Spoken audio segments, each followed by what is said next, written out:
أجمعين أما بعد. Hadirin jemaah sekalian yang dimuliakan Allah, kembali melanjutkan kajian kita sebagai kebiasaan Al-Quran Tauhid, masih pada bab sifat melihat bagi Allah, sifat melihat atau sifat basar dan ru'yah, sifat basar dan ru'yah. Sebelumnya sudah kita baca, kita bahas beberapa ayat. Jadi dalil pengisbatan sifat melihat dari Allah atau sifat basar dan ru'yah. Pada malam ini tinggal kita lihat beberapa hadis. Ada dua hadis di sini yang dijadikan dalil oleh Imam Al-Bayhaqi untuk mengisbatkan sifat melihat bagi Allah.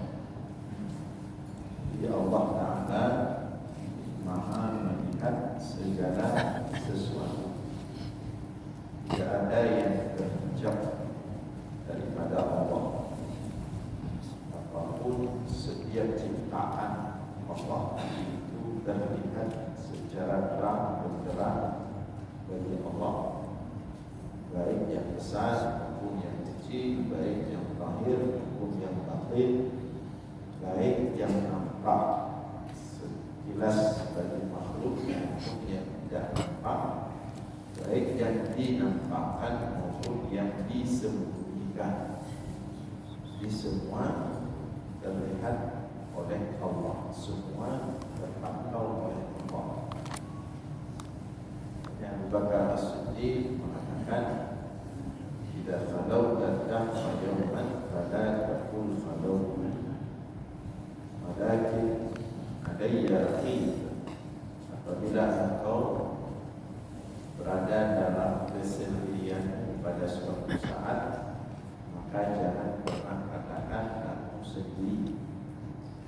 Walakin alayya raqib, tapi katakanlah bersamaku selalu ada yang melihat, yang mengawasi, memantau, yaitu Allah. Jadi itulah sifat Allah yang melihat, tidak sesaat pun luput daripada sifat penglihatan Allah. Tidak sesaat pun makhluk itu luput daripada sifat penglihatan Allah, sifat melihat Allah. Tidak pernah luput, ya.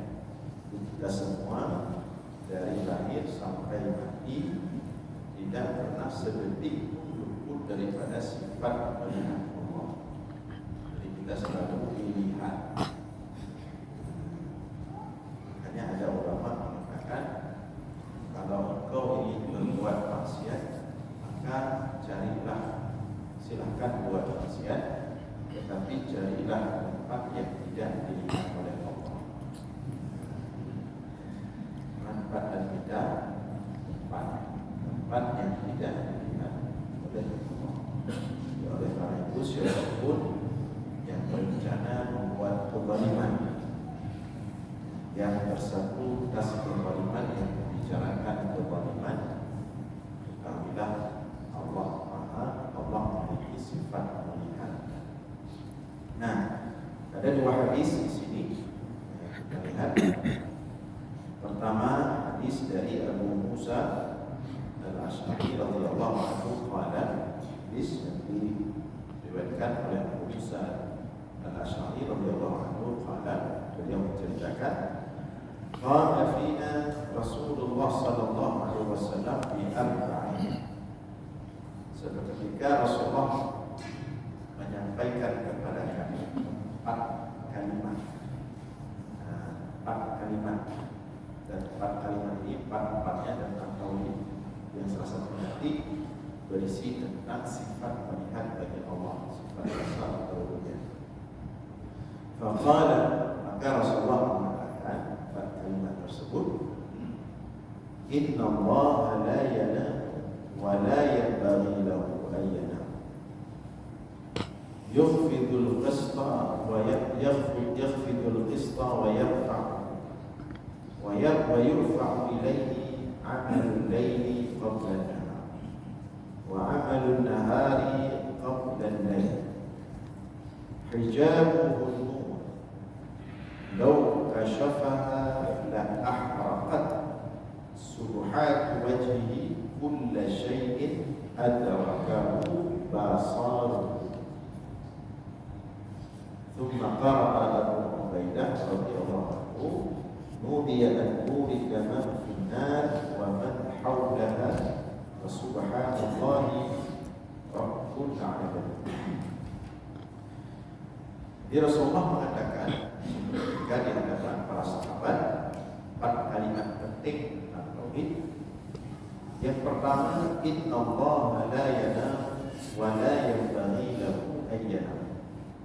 Sesungguhnya Allah tidak pernah tidur dan tidak sepantasnya bagi Allah tidur. Dan kalimat yang kedua, yakhfidu al-qisṭa wa yarfa'u, ia menegakkan timbangan keadilan, yang ditinggikan ditinggikan, yang direndahkan atau dijatuhkan dijatuhkan. Ya Allah menegakkan keadilan di hari akhirat. Wa yurfa'u ilayhi 'amalul layli qabla an-nahar wa 'amalun nahari qabla al-layl. Dan diangkat yang ketiga, kalimat yang ketiga, perkara tauhid yang ketiga, yurfa'u ilayhi 'amalul layli qabla an-nahar, diangkat kepadanya Allah amalan manusia di malam hari sebelum diangkat amalan siang hari, dan diangkat amalan manusia di siang hari sebelum diangkat yang malam hari. Ini kalimat yang ketiga. Kalimat yang keempat, hijabuhun nur. Hijabnya Allah itu adalah nur, cahaya.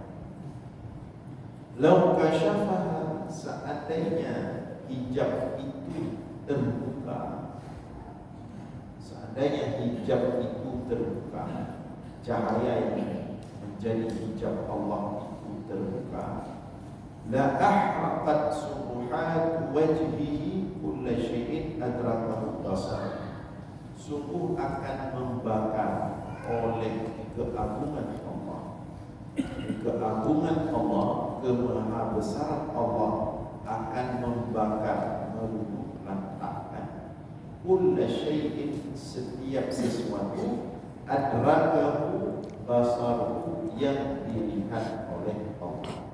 Nah, ini 4 kalimat tauhid diajarkan, disampaikan Rasulullah kepada para sahabat, yaitu sebagaimana diceritakan oleh Abu Musa al-Asy'ari. Yang pertama dari, sesungguhnya Allah tidak pernah tidur dan tidak sepatutnya Allah tidak tidur. Ini sesuai dengan ayat kursi yang sering kita baca. Allah la ilaha illa huwal hayyul qayyum la ta'khudhuhu sinatun wa la nawm. Allah tiada Tuhan selain Allah, Al-Hayyul Qayyum. Al-Hayyul Qayyum ini nanti menjadi alasan kenapa Allah tidak boleh tidur, tidak pernah tidur. Al-Hayyul Qayyum, Al-Hayy artinya hidup, Al-Qayyum yang maha mengurus, yang maha mengurus seluruh urusan makhluk. Maka karena Allah Al-Hayyu, maha mengurus, kulla yawmin huwa fisyai, setiap saat Allah mengurus dengan cara Allah. Tidak bisa membayangkan itu. Jangan dipikir Allah itu setelah menciptakan alam seperti Mu'tazilah. Konsep Mu'tazilah itu, setelah Allah ciptakan alam, kemudian Allah letakkan seluruh kekuatan kepada alam, sehingga kemudian alam itu bekerja dengan sendirinya dengan konsep yang sudah dibuat oleh Allah. Kemudian Allah ambil tempat, adalah seperti itu. Di alam itu terus bekerja sesuai dengan kekuatan, energi, potensi yang telah Allah letakkan pada alam. Kemudian Allah melihat saja. Ini tidak benar. Rasulullah mengatakan seperti itu. Pemahaman ini tidak benar. Sehingga Yang Mu'tazilah itu mengatakan api itu membakar karena kekuatan yang Allah letakkan pada api, maka dia membakar. Pisau besi yang tajam itu memotong karena kekuatan memotong yang diletakkan oleh Allah pada pisau itu, maka dia memotong. Itu konsep Mu'tazilah. Jadi Allah ciptakan alam, seluruh energi dan kekuatan Allah letakkan pada alam, dan alam bekerja secara otomatis dengan sendirinya. Allah melihat saja. Itu Mu'tazilah. Yang menyebabkan pegang, kadang menyuruh yang pegang itu bersuci kan. Kalau tak pegang malam di tengah-tengah ada orang nauru yang pegang lain, berarti yang ada duit. Ini dah pakai. Tapi Ahlus Sunnah wal Jamaah tidak demikian. Ahlus Sunnah wal Jamaah la yanam wa la yanbaghi an yanam. Allah itu tidak pernah tidur dan tidak sepatutnya tidur. Kenapa dia tidak pernah tidur, tidak boleh tidur, tidak layak tidur bagi Allah? Karena Al-Hayyul Qayyum, Allah itu mengurus makhluk setiap saat. Jadi bukan menciptakan alam, meletakkan segala kekuatan, energi, berbagai macam dan sebagainya. Allah melihat saja alam bekerja sendiri di bawah Allah. Tidak demikian. Tetapi Allah mengurus alam ini setiap saat. Kullu yawmin huwa fi sya'n. Karena Allah mengurus alam ini setiap saat, setiap detik, bahkan lebih kecil dari itu, maka siapa yang mengurus sesuatu seperti itu tidak boleh tidur. Tidak boleh tidur. Al-Qayyum tidak boleh tidur. Maha mengurus tidur. Kalau dia tidur, tidak disebut dengan maha mengurus. Wali kota mengurus kota, apakah dia disebut maha mengurus kota? Ya, apalah katanya. Dia disebut maha mengurus. Waktu tertentu tidak dapat tahu. Tapi Allah disebut maha mengurus. Kenapa disebut maha mengurus? Disebut Al-Qayyum karena dia mengurus setiap saat. Tidak ada istirahat, tidak pernah, la ta'khudhu sinatun, tidak pernah mengantuk, wala naum, apalagi tidur. Itu Al-Qayyum. Maka Ahlus Sunnah wal Jamaah, jadi efek daripada makna Al-Qayyum ini kepada makna kerja alam nanti, kerja Allah. Ya. Ketika dikatakan Al-Qayyum berarti saat api itu membakar, yang mengurus api itu membakar ketika dia membakar adalah Allah, bukan membakar dengan sendirinya, tapi Allah yang membuat dia membakar ketika dia membakar. Jadi api itu tidak membakar dengan sendirinya, bukan karena Allah meletakkan kekuatan membakar pada dirinya kemudian dia membakar, tidak. Tapi saat api itu membakar, saat itulah Allah membuat dia membakar. Artinya pada saat dia membakar, kalau Allah tidak membuat dia membakar, dia tidak bisa. Jadi kalau dia itu membakar dengan kekuatan yang ada pada dia, maka dia kapan saya membakar, tidak ada urusan lagi, tidak ada pengaruh dengan Allah lihat saja. Dan demikian, saat dia membakar, Allah yang membuat dia membakar. Maka ketika dia, meskipun dia telah menyala, kalau dia dibuat oleh Allah tidak membakar, dia tidak bisa membakar. Jadi dia bekerja sendiri. Apa buktinya? Ketika api dipakai untuk membakar Nabi Ibrahim, ketika api dipakai untuk membakar Nabi Ibrahim, apakah Nabi Ibrahim hangus? Tidak hangus Nabi Ibrahim. Justru dingin seperti dalam kulkas Nabi Ibrahim. Artinya menunjukkan bahwa api membakar tidak bekerja sendiri, saat dia membakar, saat dia tidak membakar, Allah ya. Itu apa namanya? Hasil daripada Al-Qayyum. Sehingga karena dia Al-Qayyum, maka dia tidak boleh tidur, tidak boleh mengantuk, tidak boleh istirahat.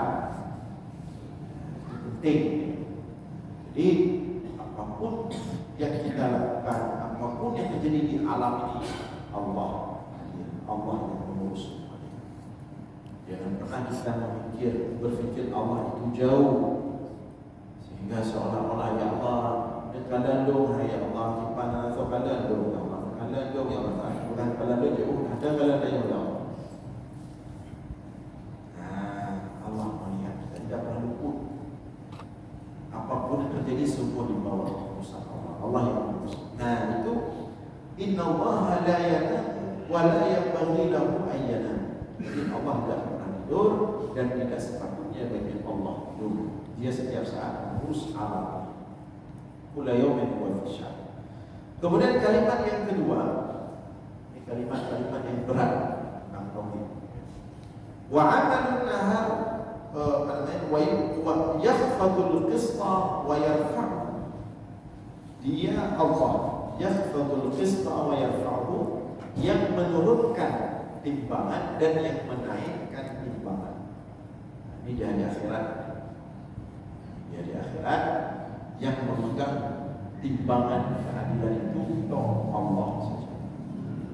Waktu itu tidak ada lagi apa namanya kejaksaan, tidak ada lagi polisi, tidak ada lagi hakim, tidak ada lagi pengadilan. Analilunha minha dia penegak hukum ini. Sehingga pokok terus di sana penegak hukum, penegak keadilan tunggal cuman Allah.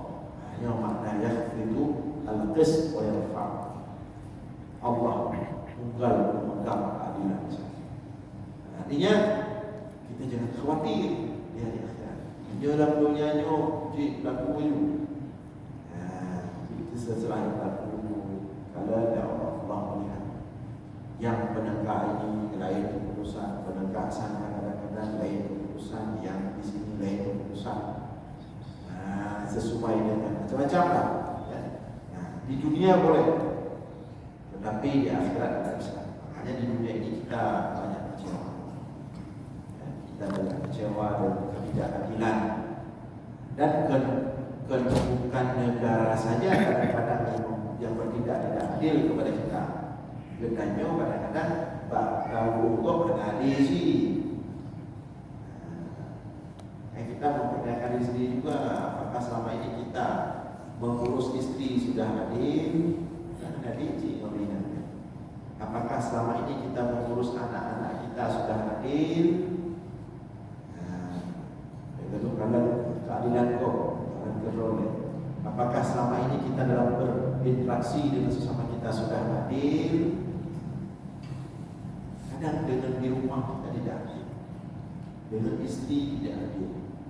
Sampai pandangan adil dari rencana amal. Coba diingat kembali. Karena keadilan ini dia bukan perkara besar, perkara musibah. Adil itu dari halu-halu ini. Jangan langsung masalah-masalah hukum yang besar. Dari kita bersikap adil tidak. Makna adil, hak dan kewajiban seimbang tidak. Yang kita berikan itu mana adil. Hak orang, hak dia yang harus dia terima dari kita, sudahkah kita berikan sepatutnya?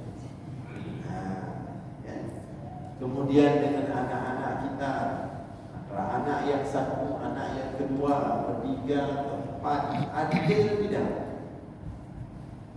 Yang mangat anak berakhir, anak gemuk jala-jala. Kadang-kadang anak gemuk lagi yang berdulu. Apa-apa dia, yang salah dia. Anak berakhir tidak adil juga. Rasulullah datang seorang sahabat ke Rasulullah. Wahai Rasulullah, saya sangat cenderung kepada salah satu anak saya. Saya ingin berikan dia satu hadiah khusus. Apakah boleh wahai Rasulullah? Rasulullah mengatakan, apabila engkau ingin anak-anak durhaka kepadamu, maka lakukanlah. Sehingga Imam Malik mengharamkan ketidakadilan, sikap ketidakadilan orang tua kepada anak. Imam Syafi'i mengatakan itu, Imam Malik mengatakan halu.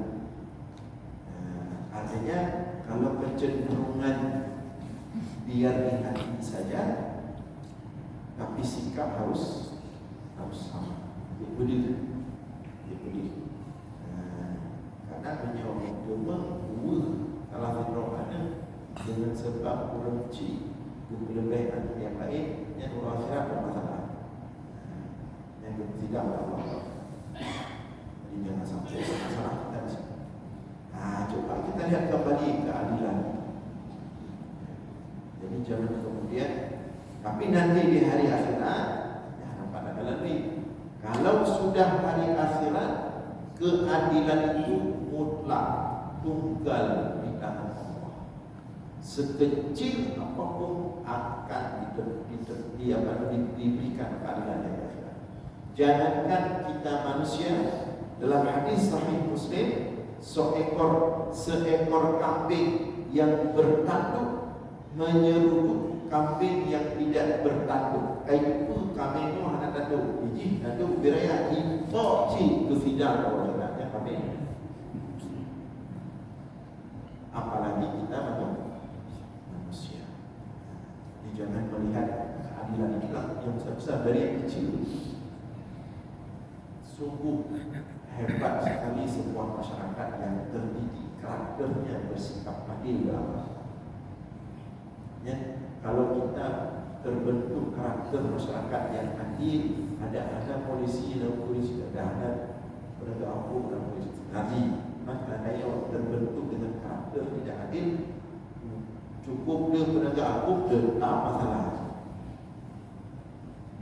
Kita cenderung melihat ada negara-negara di Eropa itu beberapa negara kecil yang mereka tidak ramai dengan polisi.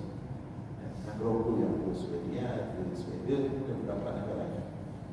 Karena memang mereka sudah terbentuk karakter adilnya dalam bersikap dalam hidup sehari-hari. Ibnu Taimiyah mengatakan sesungguhnya Allah akan menegakkan negara yang adil walaupun masyarakatnya masyarakat kafir. Sebaliknya Allah akan memporak-porandakan negara yang tidak adil, artinya di dalamnya ketidakadilan itu luar biasa walaupun penghuninya orang beriman. Karena Allah sudah menyatakan sifatnya adil. Ketika Allah sudah menyatakan dia menegak keadilan, maka yang adil tetap diutamakan. Walaupun asalnya mereka orang-orang kafir, tapi mereka menjaga keadilan dan ditegakkan oleh Allah. Dibuat mereka hidup damai, sejahtera, bahkan tidak ada polisi bagi mereka aman, hidup. Sedangkan di negara yang ketidakadilan luar biasa dari tingkat bawah, dari umum sampai paling tertinggi tidak adil, maka sampai kapanpun akan terus jauh-jauh. Dan ini bukan hanya pemimpin. Tengok di Bekah Hadir mantu pikiran ke pemimpin, ke wali kota, ke kampung, ke kecil. Pasal paling dari itu selama dari kecil. Pikiran kecil tengok. Dia tanya apa tengok? Sebagai masyarakat itu kadir. Jadi jangan hanya langsung mereka di atas, dari bawah. Karena karakter ketidakadilan itu timbul dari bawah sebenarnya. Lebih setiap kampanye. Karena kan kita yang minta. Yang punya jak kosong ada pujak kat sini.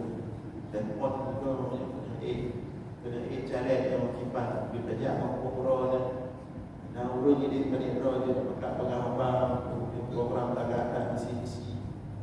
So dulu api. Jadi demi ayana nyokan bersih nyokan pengulangan yang pun puja ya. Bagaimana berbicara keadilan? Kalau itu mindset kita hari ini,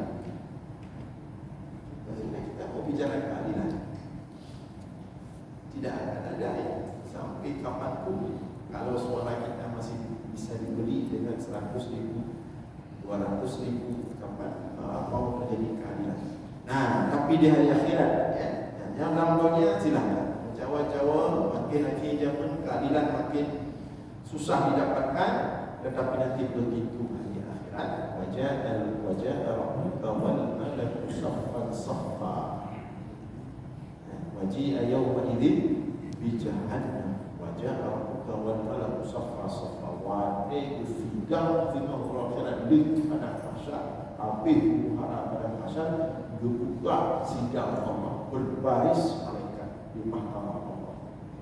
Nah, tempat dari paling terakhir sampai paling dan sidang yang malai-malai yang menuntut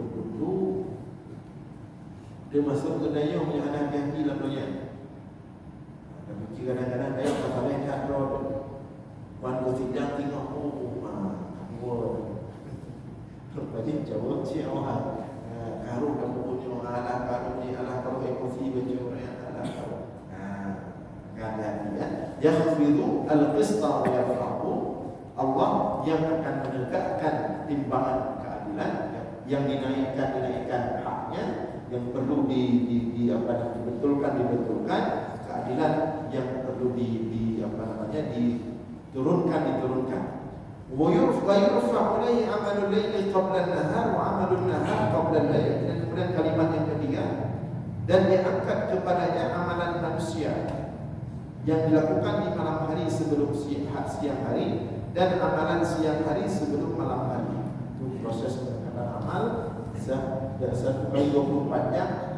Dalam 24 jam itu 2 kali amalan kita diangkat kepada Allah.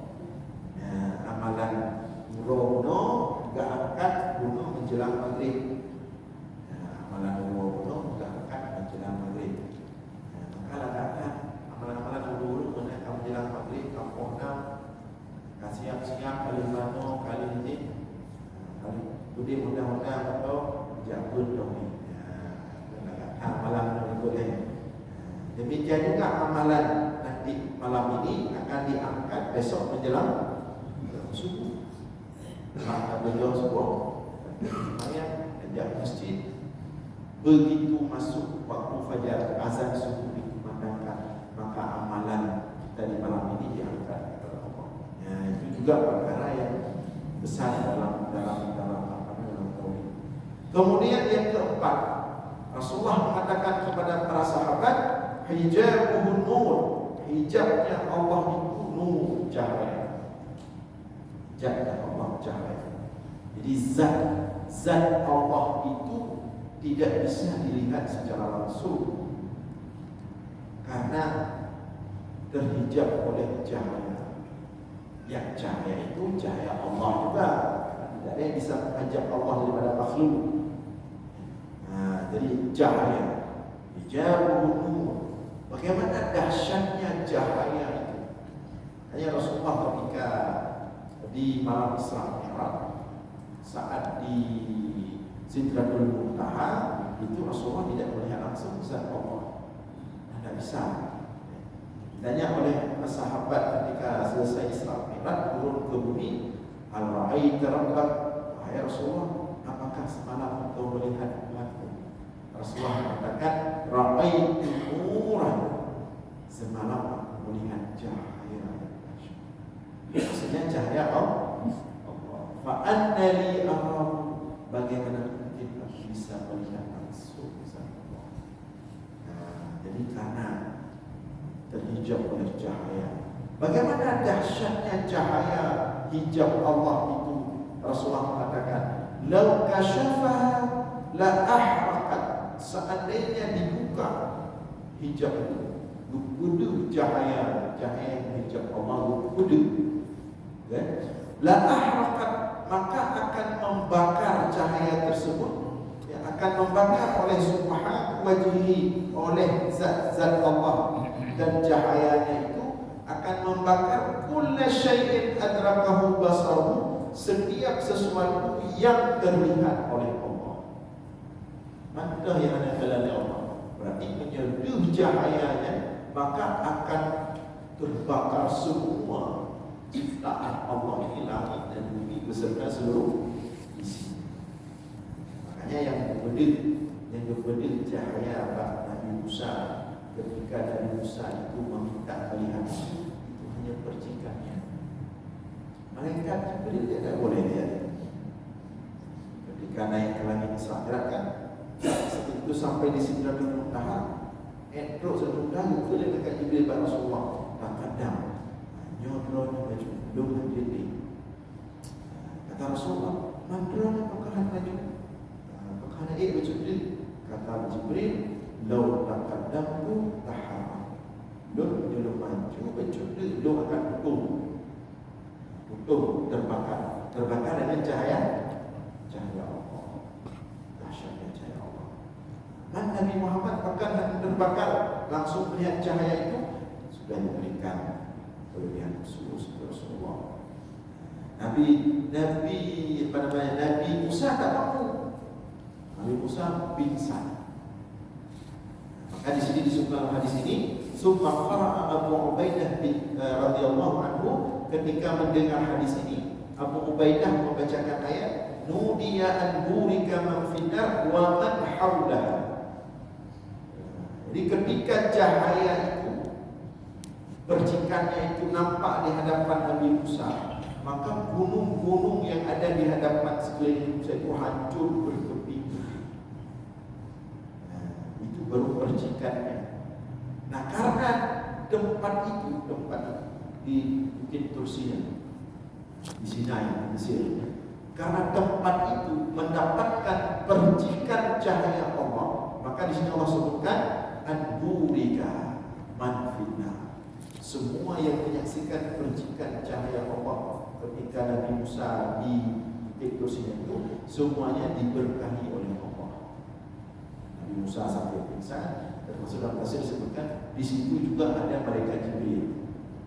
Malaikat Jibril juga ikut menyaksikan percikan cahaya menghancurkan gunung batu itu, gunung Badai ke gunung Lebanon, gunung Danau Cadar, gunung Badai hancur.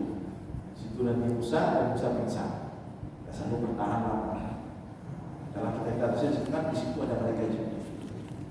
Malaikat Jibril walaupun dia di alam malakut, di alam langit, tetapi dia menyaksikan percikan cahaya Allah ketika berada di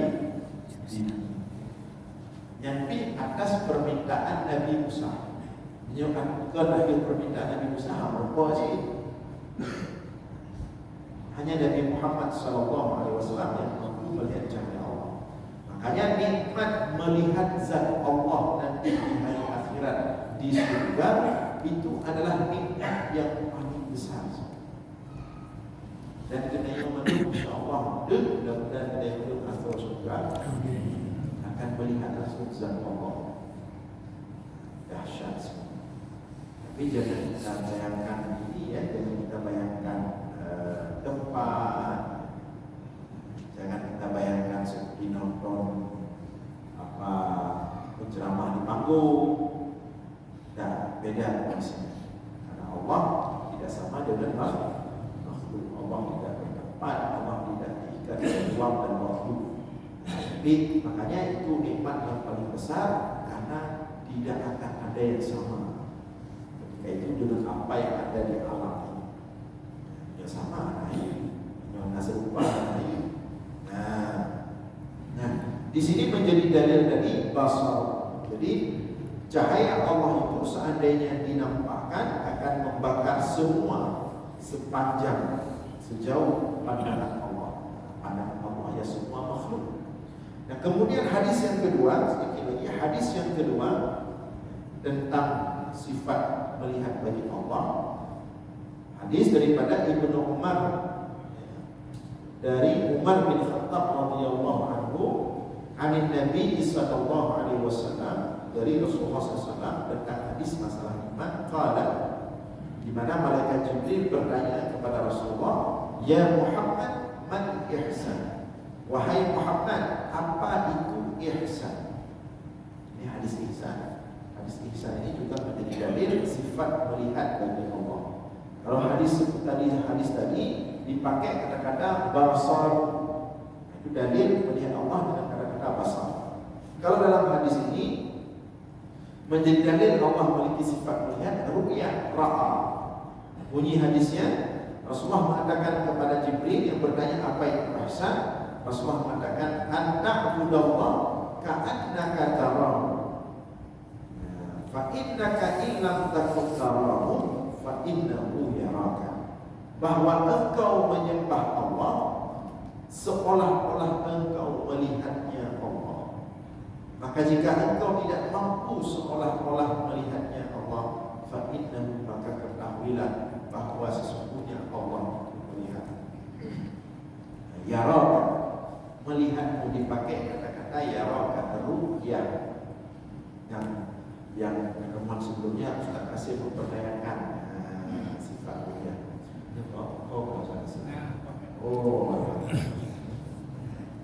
Nah, ini gimana?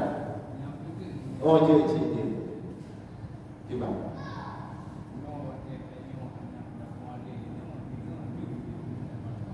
Gimana? Anadi ya. Ya.